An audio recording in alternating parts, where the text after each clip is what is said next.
आपके घर के हालात आपके सामने ही हैं। आपकी एक बहन बहुत तकलीफ में है। हाँ। जो उनके हालात के चलते वो चाहती हैं कि उन्हें एक प्रॉपर्टी उनके नाम कर दी जाए। इस बारे में आपका क्या कहना है? मेरा यही कहना है कि मेरी बहन जो छोटी है उसका हालत ख़राब है और मम्मी पापा को चाहिए कि उसको प्रॉपर्टी में कुछ हिस्सा दे दे ताकि उसकी स्थिति ठीक हो जाए। और हम सब बहनें नहीं मांग रही हैं। और पूर्णिमा जी का कहना है कि अगर देना ही है तो एक बहन को क्यों दें, सभी बहनों को देना चाहिए। सभी बहनों को देने का ये है कि हम सब बहनों की स्थिति ठीक है, लेकिन नीलिमा जी की स्थिति थोड़ी खराब है, तो उनको दें तो ज़्यादा अच्छा होगा। आपको नहीं चाहिए? मुझे, क्योंकि मैं जॉब भी करती हूँ, वो जॉब नहीं करती है और मेरे घर की परिस्थिति ठीक है, तो मुझे नहीं चाहिए, लेकिन इनको दें तो मुझे खुशी होगी उस बात में। मैं आप लोगों से पूछती हूँ, क्या कोई ऐसा होगा जो सारी प्रॉपर्टी अपनी सब नंदों के नाम पे करके खुद ऐसे ही नॉर्मल लाइफ रहे? कोई होगा इस जमाने में?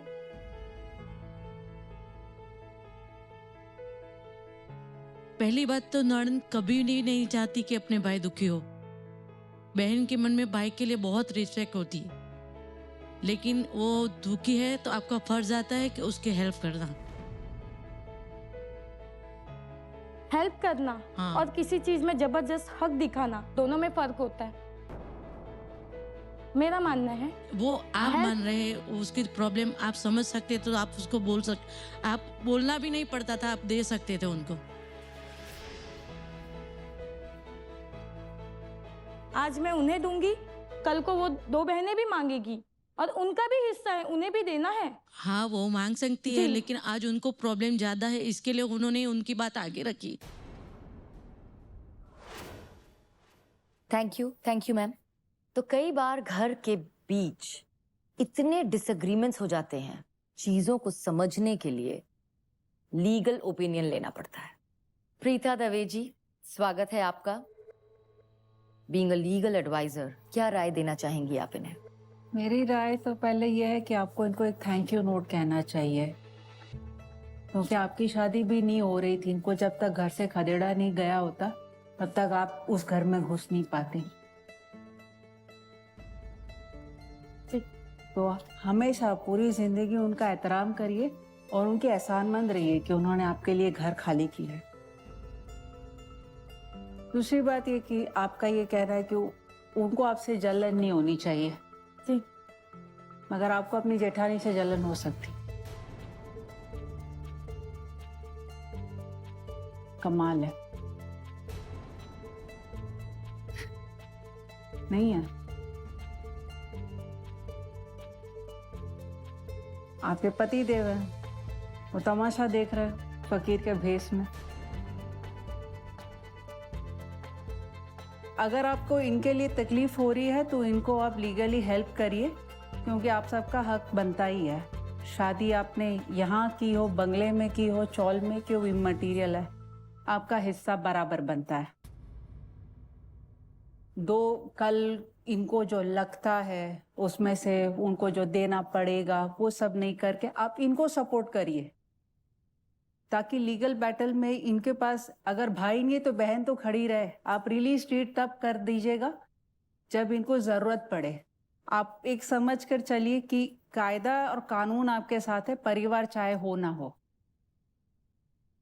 मैं आपसे एक बात समझना चाहती हूँ, लीगली इनके पिताजी की जितनी भी प्रॉपर्टी है, बात सिर्फ प्रॉपर्टी की नहीं होती है। क्या एक बेटी का अधिकार गहने, जेवर, सब पर इक्वल है? जो भी उनके पास बैंक बैलेंस है, हर चीज पे होता है इक्वली? इक्वल बनता और है। क्या इसमें बहू का लीगली कोई से है, कोई मत रखा जा सकता है? नहीं।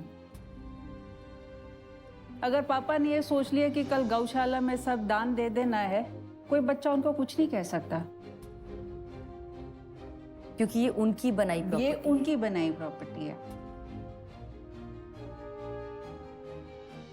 Thank you so much. आपने बहुत ही वैल्यूएबल हमें इंफॉर्मेशन दी और इंसाइट्स दिए। लीगली हमें सब चीज़ों से अवगत करवाया। मेरे ख्याल से ये आपके लिए जानना बहुत ज़रूरी था कि एक बहू होने के नाते, जिस तरह से जब आपने शुरुआत में ये बात कही कि अगर वो ये कह रही हैं तो मैं ये नहीं होने दूंगी, कि मुझे नहीं चाहिए कि वो ऐसा करें, लेकिन कानूनन तौर पर आपका कोई अधिकार ही नहीं बनता है कुछ कहने का। इसमें आपके पति आपका सपोर्ट करें ना करें, अपनी बहन का सपोर्ट करें ना करें, उन्होंने एक बहुत सुंदर बात बोली है कि परिवार साथ हो ना हो, कानून हमेशा आपके साथ है। So big hand for the law of our country, जो बेटियों का साथ देते हैं। शांति महसूस कर रही हैं? अच्छा महसूस कर रही कि हाँ कानून साथ। अब आप क्या करना चाहेंगे?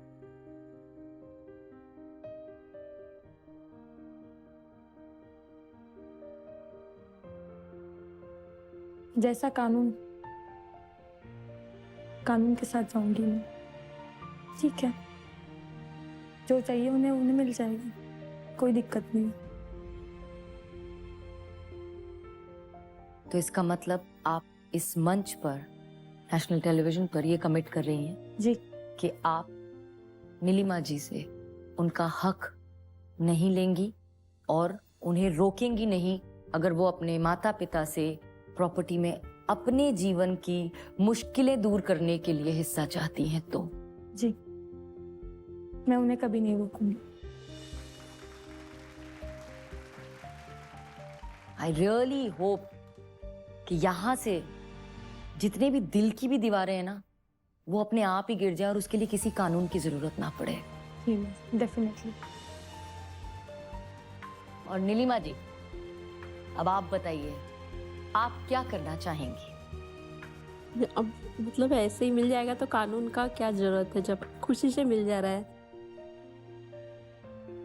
भाई भाभी खुशी से दे रहे हैं, पापा मम्मी, तो कानून की जरूरत नहीं है। आप जब आई थी, आपके चेहरे पे बिल्कुल मुस्कुराहट नहीं थी। लेकिन अभी इतना मतलब मैडम ने बताया तो मुझे अभी थोड़ा ऐसा लगा कि हाँ हो जाएगा जो मैं चाहती हूँ। कुछ कहना चाहेंगी पूर्णिमा जी से? नहीं, पूर्णिमा जी भी एग्री है तो इससे मैं बहुत खुश हूँ कि चलो भाभी भी, उसके भी दिल का वो निकल गया, मैडम ने बता दिया कि हाँ हक है, तो उसे भी अपने मन में वो नहीं रहेगा। आई होप पूर्णिमा जी कि अब आपको इस बात से नाराजगी नहीं होगी, क्योंकि कानून के मामले में किसी को कुछ लगता नहीं है। जो कानून कहता है वही होता है। जी लेकिन पता है मुझे इस वक्त क्या लगता है? एक चीज की बहुत जरूरत है। बोलिए मैम। आप दोनों खड़े होके एक बार गले तो लग लीजिए। तू ही नदिया है, तू ही दरिया, नहीं सुबह का तू ही जरिया। तू ही नदिया है, तू ही दरिया, तू ही बदलेगी सारी दुनिया। तू ही नदिया है, तू ही दरिया, तू ही बदलेगी सारी दुनिया।